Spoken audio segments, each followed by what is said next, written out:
house. Right now we have guests in cabin 1, so I just didn't want to disturb them. I think they're still sleeping. They had a big day of prawning yesterday. The weather last week, again with the weather last week was pretty nice. It was, most days it was overcast, but we didn't have a whole lot of wind. Yesterday we ended up getting some big westerlies, so when the westerlies show up, you know that that summer is coming. I think it blew around 25, and I think the gust was about 18, 19. So it wasn't massive, but it was still a nice big blow. So Peach had a good week. We haven't heard the wolves for 7 days now, which is fantastic. I let her off leash, I think once last week, and I let her tootle around a bit, but it's funny, she's stuck right by my side. It's ever since we've heard those wolves, she's become a different dog. Not in a bad way, but she's very alert. Like, it seems like she just doesn't relax anymore. Like playing ball outside, she'll play for, you know, a couple of tosses, but then she'll stop and she'll just sniff the air, and she'll kind of walk in a circle. She'll just sniff the ground, and she loses interest in play very quickly. So it's kind of interesting. I don't know if it's a permanent thing or, yeah, I don't know. She's just become a very serious dog now.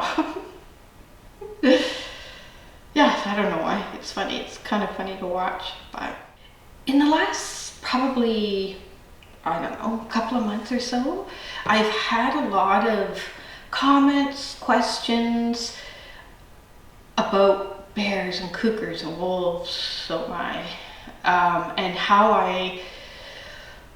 am I afraid? How do I deal with them? How do I protect myself? Just a lot of questions like that.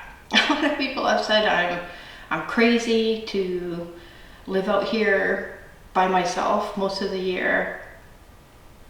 But I wanted to just touch on that just a little bit, not too much, so I don't bore you out of your minds. But black bears, cougars, and wolves, they will generally leave you alone. They don't care about you, they don't care about humans, they're not interested in you. When bears, cougars, and not always wolves, but sometimes wolves attack, it's to protect their young. And cougars, they'll attack if they're really hungry, and or they've just kind of lost the plot.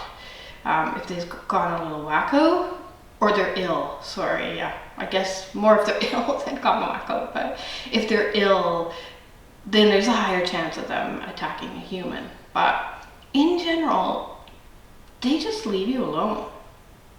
So I've had a number of encounters with bears, like one-on-one here. I think it's probably been about 10 or 11.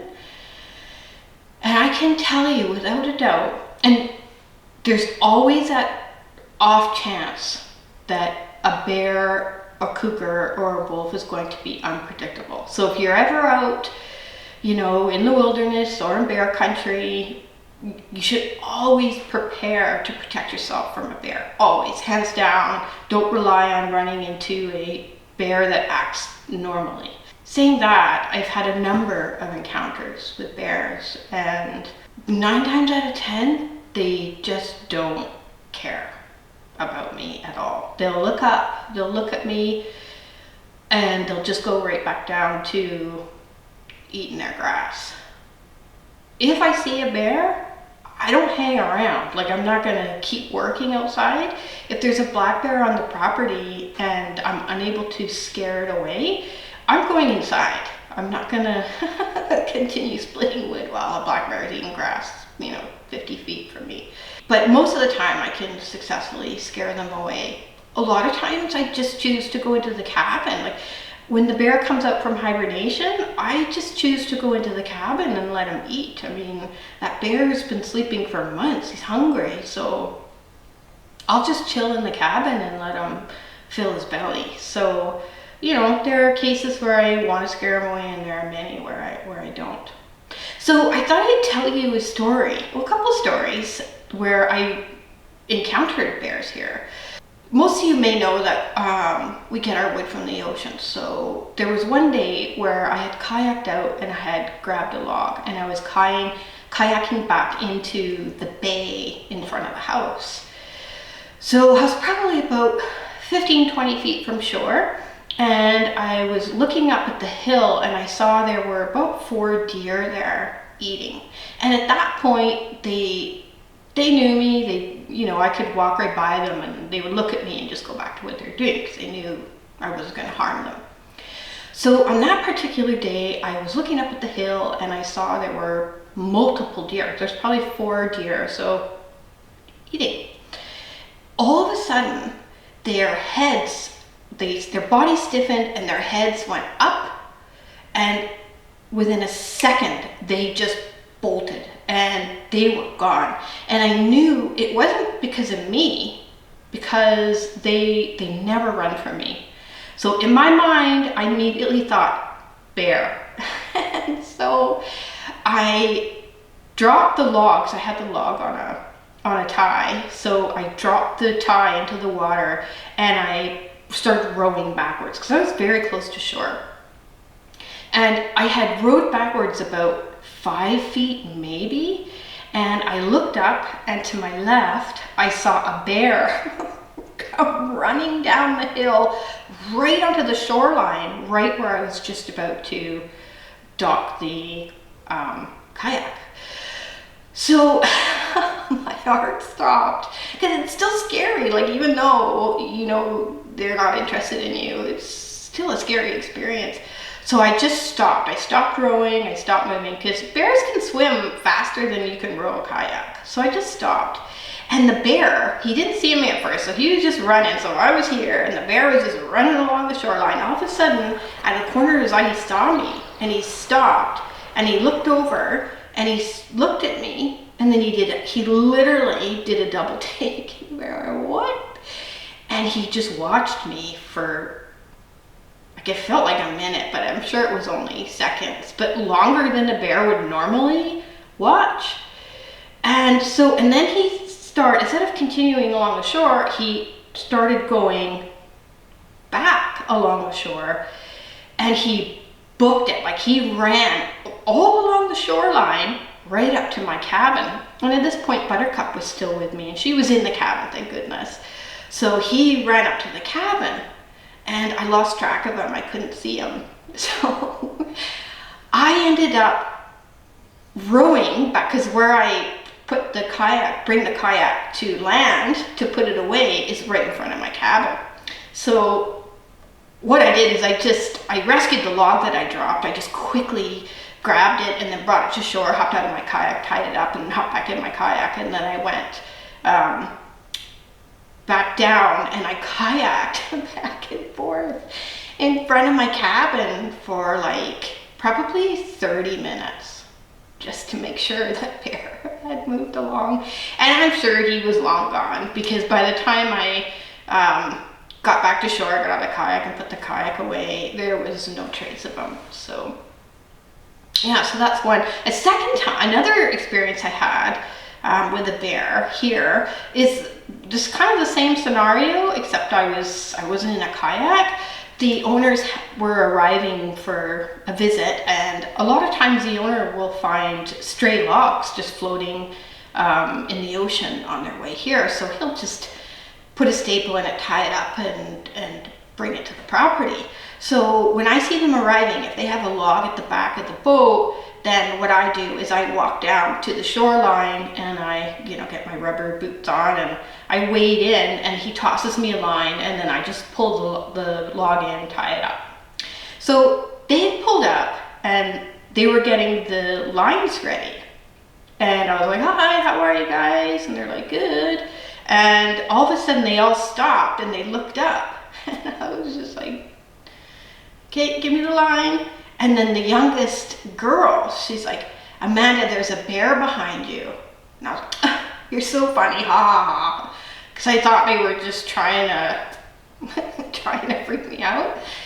And all three of them went, well, the whole family just went, no, Amanda, there's a bear behind you. I was like, what? So I turned and there's this huge black bear standing on the grass right behind me. And he's just curious, like he had his head up and he was just sniffing the air and he was just checking us out. So I was like, great. I had my air horn on me, but it had just emptied. Like I had just emptied it, like on my way to the shore, because I did see a black bear earlier that day. So I had started carrying the horn with me. So on my way down to the shore, I just blew it a couple of times just to be sure. Apparently it didn't work. So I looked up and I was just like, okay. So you just stay calm. Don't do anything, you just want to stay chill. And I just grabbed the line, tied up the log, and then I walked along the shore and I stayed on the shore because he was up right on the land. So I just stayed on the shore and then walked down to the dock where they were docking to arrive. Yeah, so that's black bears. They're scary for sure when you see them in person, but generally they really don't care and they'd rather you just left them alone. But if you're out in the wilderness and you're worried about bears, bear bills really don't do a whole lot. They just tell the bear that you're there, but singing and talking can do that as well. So if the bear knows you're there, like he'll hide. He's not going to come out generally to see what's going on. But your best bet is to carry a bear spray, and you want to carry a bear spray. There's two kinds of spray. You've got your dog spray, which is good for wolves and cougars, and then you have your bear spray. Bear spray is good because the biggest difference between bear spray and wolf spray is the bear spray has a larger cone, right? Cone meaning the area it sprays. Does that make sense? And then the wolf spray kind of sprays like this. And then the bear spray will spray like this. So this is good for bears because their heads are so massive, right? So if you spray a bear with a wolf spray or a dog spray, you'll like get him in the eyeball or something. So you just want to make sure that you use a bear spray so you get his entire head. You want to get him in the nose and the eyes, and then that'll just totally disorient him while you get away. But always carry a bear spray or a wolf spray. If you have a wolf spray, use it. I mean, if you see a bear and you have no bear spray and you have a wolf spray, still use it, but like do it everywhere. And an air horn is really your best bet because air horns, bears do not like the sound of air horns because they're so loud. Yeah, so that's for the people who worry about, you know, me and bears and cougars and wolves. Wolves actually, like even less than bears. They want nothing. Like wolf sightings are incredibly rare because wolves avoid humans completely. The only thing with wolves is if you have a small dog or just a dog, it increases the chances of them attacking the dog. Like you could have a dog on a leash and a wolf will attack the dog but completely ignore you. That's how it goes most of the time. So yeah, so you just have to be really careful when you're walking with a dog in wolf territory. But anyways, so today I've got a lot of work to do. I've got to split a bunch of wood and I've got to move and haul a bunch of wood. I don't think I'm going to be able to get it all done today, but I'm going to do as much as I can. I had mentioned earlier that we have guests today, so I probably won't start that until a little bit later. They're sleeping now, but I want to be available when they wake up, so I think I'll just hang around my cabin for a bit until they're up and about. But yeah, so lots of wood splitting to do today.